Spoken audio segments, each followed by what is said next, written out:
How many top 10 prospects will the Mariners move this winter? And could some of them go to Chicago in a Luis Robert deal? We'll discuss coming up here on Mailbag Monday. Colby, hit it.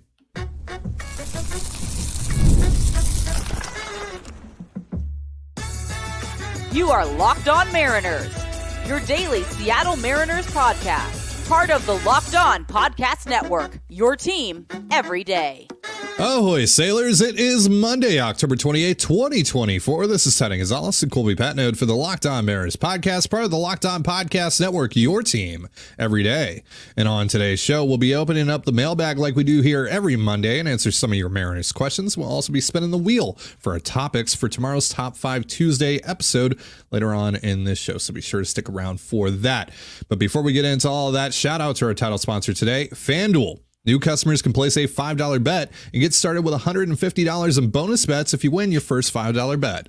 Visit FanDuel.com to get started. And if you want to hear from me and Colby even more and help support the show, check out our Patreon. Sign up now to hear us create our 2025 Mariners off-season plan. And we are going to kick off Mailbag Monday here with a question from Dan, who wants to know, what level of competition is the Arizona Fall League similar to? I assume since there's players ranging from A-ball all the way to MLB on the rosters, are these stats as useless as spring training stats? More or less. As we often say, the numbers, the statistics of spring training, they don't really matter.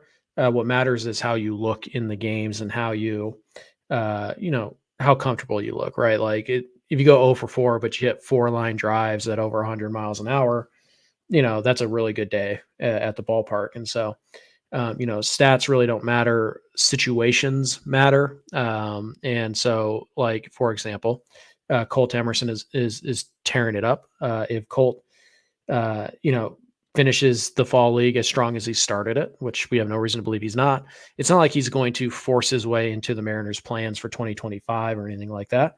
It's probably not even going to bump him up a level more than what the Mariners were considering. He's probably going to start next year in high A, regardless of how he performs. But for a guy like Colt Emerson, this is more about reps, right? You just want to see him, just because he missed a lot of time. You just want to see him get the at-bats, track pitches, run the bases, field ground, just play baseball, as much as you can. So that's what it's about for him. But in terms of the stats, like the overall numbers don't matter so much. What could matter is, the fact that he is 19, 20 years old, going up against, AA pitching and surviving and thriving. And, it's about, hey, this is a left on left matchup here. This lefty's got a really good slider. He hides the ball well. This is a tough at bat for a left-handed hitter. Let's see how he attacks it. Let's see how he handles this difficulty, right? This adversity here. That's what it's really about. So when you see like an 18, 19-year-old perform really well in this league, it obviously speaks to his talent level, because he's typically facing much more experienced arms, but not always. There are some, 19-year-old arms here. There are some low A arms in the fall league, but you do want to pay attention to certain matchups. You do want to look at, how a player performs in certain situations. That can be pretty telling.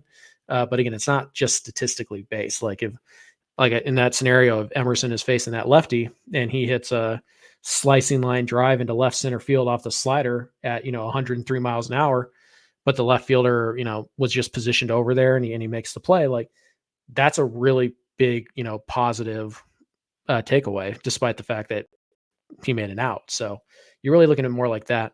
In terms of talent, or like what's the talent level, I think it's somewhere between high A and AA would be my guess, which is probably like the fifth inning onward of a spring training game. Right. Which is like, Jared Sundstrom goes down there and he's performing pretty well. Is that as important as Colt Emerson performing well? No. Sundstrom's 23, 24 years old, and he's going up against, basically the same quality of arms he did in college for the most part. So no, it's not as big of a deal. It's not nothing, but it's not as big of a deal. It's different for every player. But yeah, I think what you're mostly looking for here is you want to see the good approach. You want to see the good at-bats. Like last spring training, remember Cole Young, he hit like a double off of a major league quality lefty at the end of the spring training game. And that was like a huge thing because he's 20 years old and he's facing this, MLB lefty.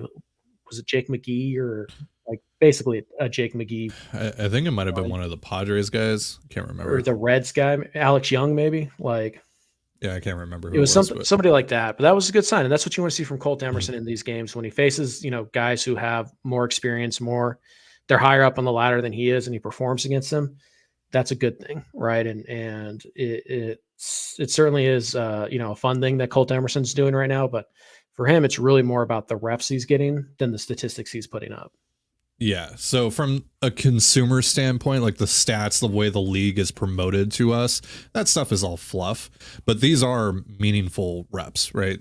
The stuff that you don't see on the box scores is very important here, especially for guys like Colt Emerson, like you mentioned, because he lost so much time. So he's making up for that lost time now. Because of the injuries over the course of the year. So for other guys, it's just additional reps, which are also very, very important. But a lot of the meaning behind the fall league is just stuff that we're not going to be able to see or recognize. Max wants to know, how surprised would you be if Colt Emerson and Cole Young are not in the infield together by the middle of 2026? Not very, because there's a lot of factors that go into that. Like, is Cole Young even going to be here in 2026? Is Colt Emerson even going to be here in 2026? I don't know. Maybe, maybe not. And I mean, I think in even bigger factors is Colt Emerson even going to be ready to go by the middle of 2026? I think he could be, very easily could be. So, but it's not a slam dunk. Like, so yeah, I mean, like both of them on the big league roster at the same time by the middle of 2026. It's certainly possible. I don't know if I'd say it's probable just because stuff happens. And the Mariners are, we know that the Mariners' preferred method of acquiring talent is to trade, prospects and whatnot. And so it seems like by the middle of 2026, there's a high probability one of these guys is traded. So yeah, I don't want to say it'd be shocking if they weren't together, but assuming that they're both still here in the middle of 2026, I would expect them to be teammates with the Seattle Mariners by sometime in July of 2026. I wouldn't even rule out by sometime in April of 2026. So yeah, assuming if they're both here, they both survive the trade block for the next 18 months, 20 months or whatever. Then I would be pretty surprised if they weren't sharing the infield at that point. All right, so we have a few more of your questions to answer here in just a moment. But first, a reminder, this episode of the Locked On Mariners podcast is brought to you by PrizePicks. PrizePicks is the easiest and most exciting way to play daily fantasy sports. Unlike other apps on PrizePicks, it's just you against the numbers. All you do is pick more or less on 2 to 6 player stat projections and watch the winnings roll in. You can now win up to 100 times your money on PrizePicks with as little as 4 correct picks. You can turn $10 into $1,000. Cook up hot takes with your friends and win real money this football season when you and your crew run your game on PrizePicks. Download the PrizePicks app today and use the promo code LOCKEDONMLB to get $50 instantly when you play $5. That's promo code LOCKEDONMLB on PrizePicks to get $50 instantly when you play $5. You don't even need to win to receive the $50 bonus. It's guaranteed. PrizePicks, run your game. And you're listening to the Locked On Mariners podcast. It is Mailbag Monday, where you're answering your Mariners questions. And we got one here from Ross, who wants to know, how many top 10 prospects do you predict Jerry moves by opening day? And who do you see as the most likely? Yeah. So there's a thing happening in Major League Baseball right now where prospect hoarding is kind of a thing. Like, teams are very reluctant to trade their like top level prospects. We just had a deadline where 0 top 100 prospects got traded. And it wasn't like a huge deadline where these massive names were moving, but there were some pretty sizable names that got moved. It's that, but it's also a lot of these teams think that they can compete, or that they're kind of straddling the fence where like it doesn't make sense for them to just outright sell. So a lot of these guys that would warrant top 100 prospects and returns aren't getting dealt. Teams aren't willing to deal them. Right. So it just, all those combined seems to lead to this point where top prospects aren't getting traded that much. And since top prospects aren't being traded that much, a lot of the guys who would be traded, who would require top prospects, they don't get moved. And it's just kind of this vicious circle. So there's a path where the Mariners maybe only trade one of the top 10 guys and still, like, for example, last year, right? The offseason they had last year, the Mariners moved one top 10 prospect all offseason. Mhm. And they got Polanco, they got Garver, they got Rayleigh. Like, they remade their lineup. Didn't work? No, it didn't. But it's not because of the prospect they did or didn't trade, blah, blah, blah. So I think the Mariners should buck this trend. I think they should be aggressive in moving their prospects for major league talent, because I think they have an opportunity to take advantage of a market right now that, for the few teams that are sellers this winter, you can kind of run that market if you're willing to pay. I mean, look at what like Luis Ariz went for. He didn't cost a great prospect. Some good bulk, certainly. Dylan Cease cost one, kind of in that top 100-ish prospect range. So yeah, I think that the Mariners have an opportunity here to be very aggressive with their prospects and possibly get deals that most years they couldn't. But in terms of how many of their top 10, I'd say probably two, maybe three of the top 10. Most likely, I think, obviously this depends on who is in your individual top 10. And I don't know, what list you're working off of, but I would say that Colt Emerson, Laz Montez almost certainly aren't getting traded this winter. I think there's a very specific type of player that Cole Young could be traded for, but there's probably only like one or two guys who fill that role. I think Farmelo and Arroyo probably aren't going to be traded. I think you might be selling low on those guys at this point. Felton and Celestin, there's just nothing there. So I'd say probably two. I think Ty Pete is a strong possibility to be traded, although the Mariners like him a bunch. Tyler Locklear, I think, is a good possibility to be traded. Yeah. And then I would say Harry Ford. I would say those three of my top 10 are the most likely guys to get dealt. Yeah. But yeah, again, it's very individualized. And Ford is a very delicate situation because how many teams actually view him as a catcher? Yada yada yada. We've talked about that before. So. Right. He might have the widest range of evaluations of any prospect in baseball. Yeah, and then for the fringe top 10 guys, I think one of the three pitchers, Evans, Morales, Garcia, one of those guys gets moved. Mm-hmm.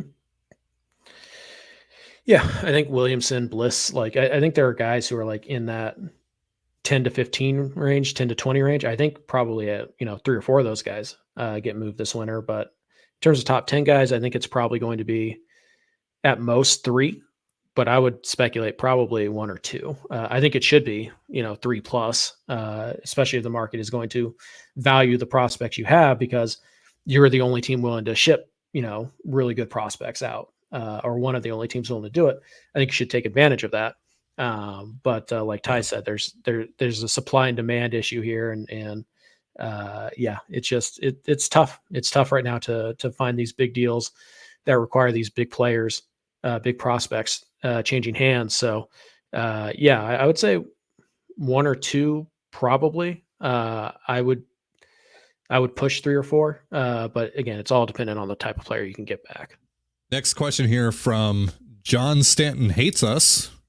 Would DH still a need? And Jerry always circling back. Could he call the White Sox and get Luis Robert to fill that spot and give you Robles insurance? Did Robert quit in the middle of last year? Because he fell off a cliff and there were some situations where he was kind of, loafing around in the outfield and he's like shot putting balls back into the infield, allowing runners to advance. And he was having non-competitive at-bats. Like Robert might have quit last year. And while it's easy to sit here and be like, well, yeah, he's on the worst team in baseball, he doesn't want to be there. You still have to, exert some effort, right? It's still not a good thing that you quit on your team when things didn't go right halfway through the season. And it's like, what do you do? If you're the White Sox, maybe you just want the salary off and you're just like, get him out of here. We can't have this guy. Yeah. But there's still red flags there. And that's not even counting the red flags we talked about all of last winter, where this guy has been hurt for most of his career. And he was hurt again this year. So, Robert is an interesting guy because his upside is probably the best player that's available this winter. Like that's probably his ceiling, and he's cost controlled and you get him for multiple years and he's only 26. But his downside is that he just doesn't care and he doesn't want to be there and he gets hurt and things don't go right and he folds up shop early and he wants to go home and like there's some real concerns here with Luis Robert and I do think that with kind of a re-emphasis on like building some clubhouse culture, especially with a new manager in there for for his first full season. I don't know if you want to touch a guy who has those questions like Robert does. So I think it'd be interesting and at a price, at a certain price, they'll overlook it. But like, is that price going to dip low enough to where the White Sox would move him for it? Probably not. Because if you're the White Sox, you're selling him at the lowest point he's been at so far. I mean, last winter we were talking about like, man, I don't think you can get him without giving up Wu or Miller. Now, if the White Sox want Wu or Miller, you laugh at them. And then you call them back. He's coming off of another season where just he got hurt. Mm-hmm. All the things that you just mentioned. He was an 84 WRC plus. His K rate went up. Slash 224, 278, 379. He wasn't good this year. He was a bad player, objectively. So if the White Sox are selling him, they're selling him incredibly low. They just don't need to rush into that. They really don't. So I don't foresee them trading him unless it's like you said, they're just like, we have to get out on this guy. Right. And even then it's like, if you're the Mariners, like, do you want to give up? Yeah. And then at that point, it's like, do you even want him? If the White Sox of all teams are like, we need to get away from this dude. It's like, are we going to give up Laz Montez for this guy? No. Like, you want to give up Cole Young for this guy? No, not really. Not the year. Not with all the red flags he's shown. And so it's like, how low do you go down the totem pole? Like, do you want to give up Ty Pete for this guy or Harry Ford for this guy or Tyler Locklear for this guy? Like maybe you start to, but there's a lot of risk in trading for Robert. And there's a lot of reason to believe that the White Sox just aren't going to trade Robert at his current valuation. So I do think they'll talk. Like I do think Jerry's going to cast a wide net. He's going to talk to every team. So I wouldn't be shocked at all if we heard connections between the Mariners and Robert and all that. I just think that, the cost to acquire isn't going to dip low enough to where the Mariners are willing to take that shot on a guy like Robert. Yeah. All right. So we have a couple more questions to go over in just a moment. But first, a reminder, this episode of the Locked On Mariners podcast is once again brought to you by FanDuel. Get ready to tackle the NFL action with FanDuel, America's #1 sportsbook, because right now new customers can bet $5 and get $150 back in bonus bets if you win. The FanDuel Sportsbook app gives you everything you need to place live bets on the NFL all in one place. So when you get a hunch in the middle of the game, you can check out the latest stats, view live play-by-play, and so much more on the same page where you place your bets. Just visit FanDuel.com to join today. You'll get started with $150 in bonus bets if you win your first $5 bet. That's FanDuel.com. Never waste a hunch and make every moment more with FanDuel, an official sportsbook partner of the NFL. And you're listening to the Locked On Mariners podcast. We got a couple of more of your questions to answer here, and then we are going to be spinning the wheel for our top 5 Tuesday topics once we are done answering questions. This question comes from Ross, who wants to know, do we know who Canzone is at this point, or is it still possible for him to win the offseason, quote unquote, again, and make the opening day roster barring injury for the sake of discussion? I do think we know who Dom Canzone is. I think he's a 4th outfielder at best at the major league level. He's a 27-year-old fringe major leaguer, right? And he's never been a top prospect. So he hasn't earned the right to have like this long leash. He hasn't earned the right to have paths carved out for him, for assumptions to be made about him. Whether or not the organization likes him, which I do think they like him and they do see a vision there.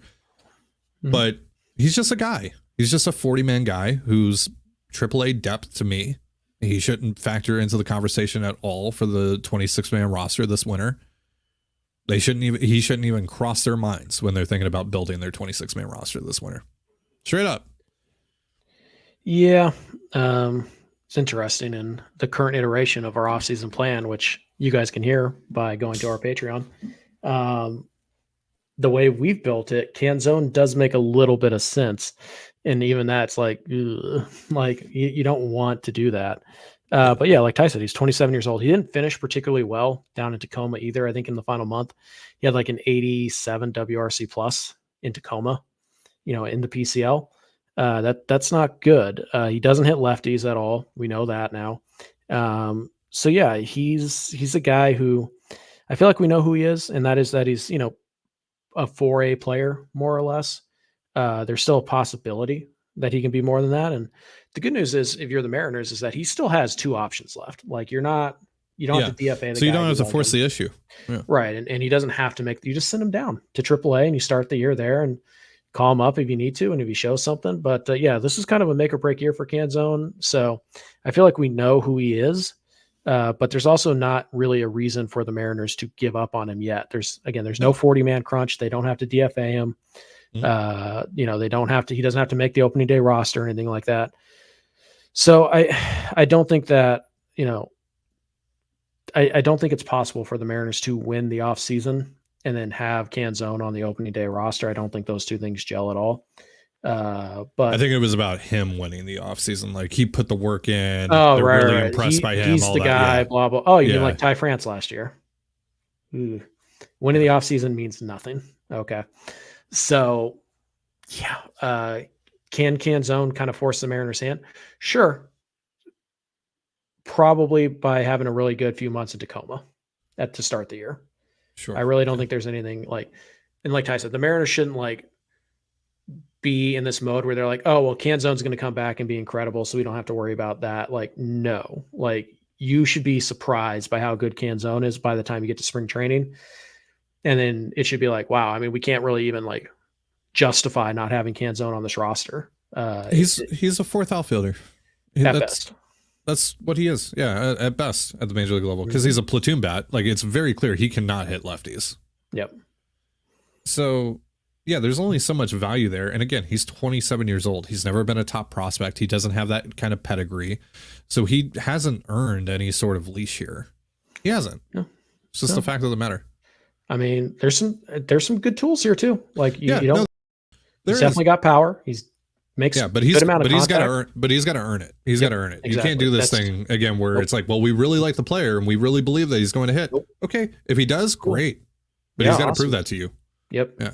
Yep. There are no we're going to give him the benefit of the doubt. Nope. You're 27 years old, man. You have to prove it. Period. Yeah.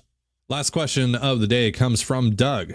I've heard some talk of Spencer Torkelson being available from Detroit. Any interest? Fits Jerry's former top prospect / pick profile. Plus, they can protect him against tough righties with Rayleigh. Do you think a top 10 2020 pick swap, maybe Emerson Hancock, gets it done? Probably not. I think Hancock is pretty worthless in a trade, although it's not like Torkelson's going to carry much value either. Although Torkelson does have a much better track record in the big leagues than Emerson Hancock. So, it's a bit of an interesting thought. I don't love the idea of platooning at first base, even though I know that it's probably going to happen to some degree. But we have to remember in 2023, Torkelson hit 31 home runs. Now, I mean, it was with a 233 batting average and a 313 on base, but he was a 108 WRC plus. That was just a year ago. This year he really struggled. But the strikeout rates are a little bit high. I think Torkelson's an interesting name, but he is a first base only. So you're carrying a guy on the bench who can only play first base. You're carrying a guy coming off of a bad year. You're carrying a guy who has strikeout problems in his career. But my thing is if you're acquiring Torkelson, right? You're acquiring it with the hope that this guy could turn into the guy that a lot of people thought he was going to be. How can you find that out if he's only facing left-handed pitching? Right. So it's I don't know if Torkelson makes a tremendous amount of sense for this roster and for this build. I don't think that the Tigers are going to move him for Emerson Hancock. They might move him for I don't know, Logan Evans type. But yeah, Torkelson's interesting. He is former top prospect. He is the former number 1 overall pick. We know Jerry likes first round talents. He likes top prospects. And hey, the last time the Mariners did this worked out pretty well. Hello, Victor Robles.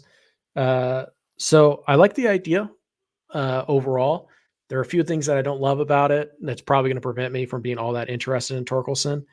But to me, like if I'm acquiring Spencer Torkelson, I'm going to give him the shot to be the everyday first baseman because I want to see if that bat can play. I want to see if I can fix him because a first base only weak side platoon player is not valuable to me whatsoever. Not interested in that profile on my bench. So you have to be able to hit righties. You have to be able to hit lefties. If you're only going to play first base, you have to hit, period, against everybody. I don't know if Torkelson can. I also don't know if he can't. So he's a very intriguing player. I mean, 2023, he was a 104 WRC plus against righties, 121 against lefties, but you can live with that. Yeah. Oh, yeah. If Torkelson was just the guy he was in 2023 overall, and that's your first baseman, that's fine. You live with that. You can do a lot worse than that. It's basically Jake Berger. Yeah. I mean, virtually the same guy. So, and at first base, that's fine. But when it's, hey, yeah, he's going to play first base, but 65% of the time we have to sit him on the bench because we don't trust him to hit righties, that's not a major leaguer, straight up. No, you have to hit righties. Yep. If you're a first base only, you have to hit right-handed pitching. You have to. Yeah. All right. It is time to spin the wheel for our top 5 Tuesday topics for tomorrow's episode. Last week I did the more serious topic, right? I did the top 5 reasons to be optimistic about the Mariners. So this week it's Colby's turn to tackle this particular wheel. So let's spin it for him and enjoy these lovely sound effects that we have here. Not many options on here. So it's going to be regression candidates. Top 5 regression candidates. Oh, man. Difficult topic for me. Obviously, as the optimist of the group, looking at a player and seeing potential faults is not my favorite thing to do. So, right, of course. You were so close to top 5 concerns, which would have been if very, ever there was very a topic made for me. Yeah, very on the nose. Yeah. There are, however, a lot more options on this wheel for me. So we'll see what we get here, what I get here.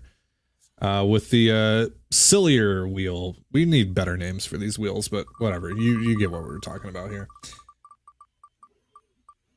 And I will be giving you my top. Well, okay, I love this. This is great. Yeah, this is perfect for me. Top 5 baseball video games. Considering that I have been playing a little bit of backyard baseball recently, now that it's on Steam, that might make an appearance. We'll see. But yeah. So, top 5 regression candidates for the Mariners in 2025 and top 5 baseball video games coming your way tomorrow on Locked On Mariners. And with that, that's going to do it for our show. But before we get out of here, a reminder that Locked On has launched the first ever national sports 24/7 streaming channel on YouTube, and now it's also available on Amazon Fire TV and the free Fire TV channels app. Locked On Sports Today is here for you 24/7, covering the top sports stories of the day with the local experts of Locked On, plus our national shows covering every league. Find Locked On Sports Today now available on the free Fire TV channels app. Thank you so much for joining us here on the Locked On Mariners podcast. For Colby Patnode, I'm Titan Gonzalez. Be sure to give us a follow on Twitter at LO_Mariners. You can follow me at Titan Gonzalez and Colby at CPAT11. That's CPAT11. You can also find all that stuff in the description of this episode. Have yourself a beautiful baseball day, and we'll see you next time. Peace.